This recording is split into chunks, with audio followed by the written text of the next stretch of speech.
how do we come to a place where we're a post-truth society that elevates feelings and preferences over facts and truth, when facts and truth used to matter to us? Well, how we got there actually started long ago in the Garden of Eden, when Adam and Eve were there. They were created for a purpose. They walked and talked with God in the cool of the day. In other words, they were living with the truth incarnate.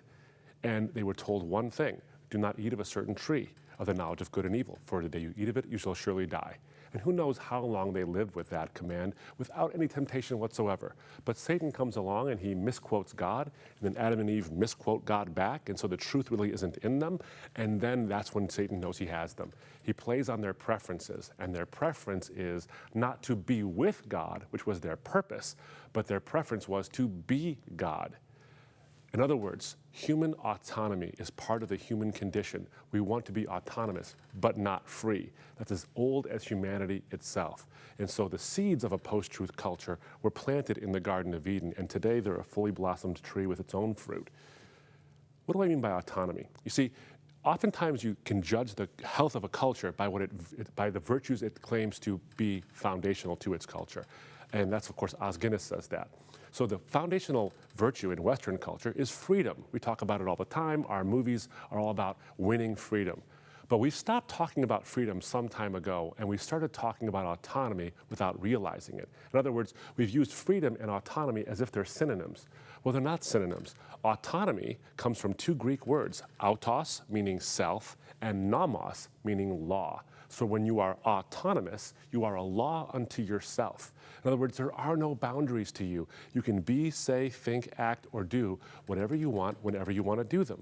But that's not actual freedom. Freedom is different than that. Freedom requires boundaries. You have to have boundaries to have true freedom. Chesterton once put it this way: even art, what we think is boundless, actually art itself has limitations.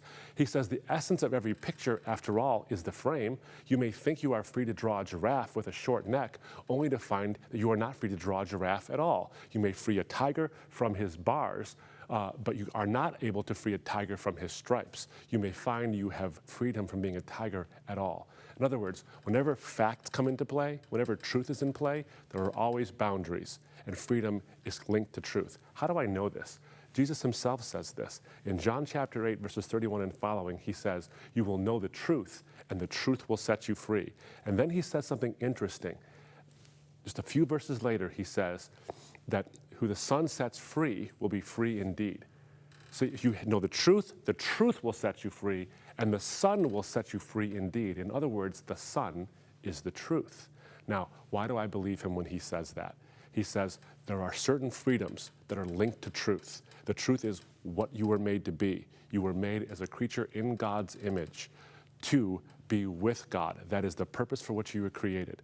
And Jesus says truth, that truth is linked to your freedom. So autonomy says, do whatever you want, whenever you want, in any way you want. But that leads to chaos, because my law, my personal law, might conflict with your law. And if truth isn't important, then truth is no longer going to decide who's right and who's wrong. It'll be power. But freedom is linked to truth. And that means that you and I have the freedom to do what we want in accordance with what we should, based on what we are. And we are creatures made in God's image. Why do I believe Jesus? Because he died and rose from the dead, and he told me who I am. And anybody who rises from the dead should be believed.